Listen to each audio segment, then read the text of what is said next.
U.S. Republican presidential candidate Donald Trump promised on Saturday to foil a proposed deal for AT&T to buy Time Warner if he wins the November 8 election, arguing it was an example of a power structure rigged against both him and voters.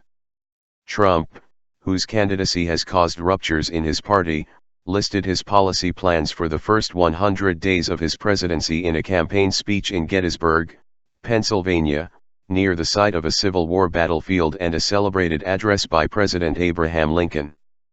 But he also defiantly raised personal grievances, describing how, if elected, he would address them from the White House in a way he said would benefit Americans.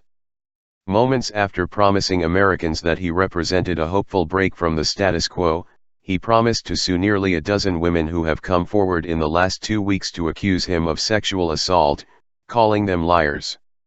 And he added a new threat to his repeated castigation of U.S. media corporations, which he says cover his campaign unfairly to help Democratic candidate Hillary Clinton. "They're trying desperately to suppress my vote and the voice of the American people," Trump, who often rails against media outlets and journalists covering his events, told supporters in his speech. Trump has not provided evidence for his assertion that the election would be rigged. "As an example of the power structure I'm fighting, AT&T is buying Time Warner and thus CNN, a deal we will not approve in my administration because it's too much concentration of power in the hands of too few," Trump said. Telecommunications company AT&T Inc. has agreed in principle to buy Time Warner Inc., one of the country's largest film and television companies, for about $85 billion, and an announcement could be made as early as Saturday. Trump also said he would look at breaking up the acquisition by Comcast corporate of the media company NBC Universal in 2013. "Deals like this destroy democracy," he said in explaining his apparent deviation from the traditional Republican position that seeks to minimize the taxation and regulation of American companies. Amazon.com Inc., the online retailer, should also be paying massive taxes, Trump said, reminding voters that Amazon chief executive Jeff Bezos also owns The Washington Post, a newspaper whose coverage Trump dislikes. Trump, a wealthy New York building developer and television star, acknowledged in a debate with Clinton on October 9 that he had used investment losses to avoid paying taxes. The New York Times reported on October 1 that Trump's declared loss of $916 million in 1995 was so large that he could legally have avoided paying any federal income taxes for up to 18 years. Although Trump on Saturday described his plans at least in part as a response to his belief such organizations had treated him unfairly, he argued that less wealthy voters had even greater cause to worry. When a simple phone call placed with the biggest newspapers or television networks gets them wall-to-wall coverage with virtually no fact-checking whatsoever, here is why this is relevant to you, he said. "If they can fight somebody like me who has unlimited resources to fight back, just look at what they could do to you, your jobs, your security, your education, your health care."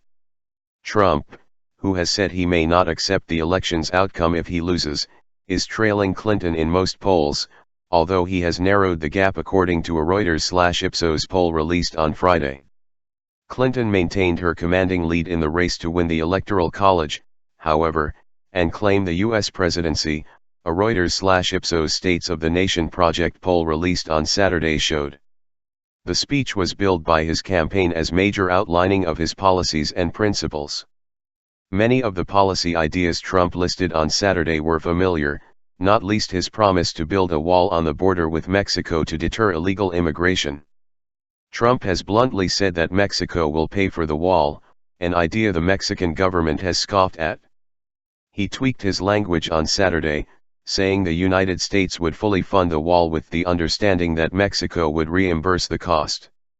He also proposed a new mandatory minimum sentence of 2 years in federal prison for anyone caught re-entering the country after deportation. Trump reiterated his promises to use tariffs to discourage American companies from shifting operations abroad, to repeal the Affordable Care Act and to increase spending to improve infrastructure. Like Trump's campaign, this speech gave us a troubling view as to what a Trump State of the Union would sound like, spokeswoman Christina Reynolds said in a statement. She called the speech rambling, unfocused, full of conspiracy theories and attacks on the media, and lacking in any real answers for American families.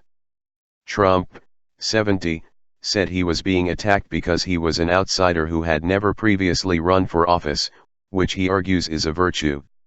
The fact that Washington and the Washington establishment has tried so hard to stop our campaign is only more proof that our campaign represents the kind of change that only arrives once in a lifetime, he said.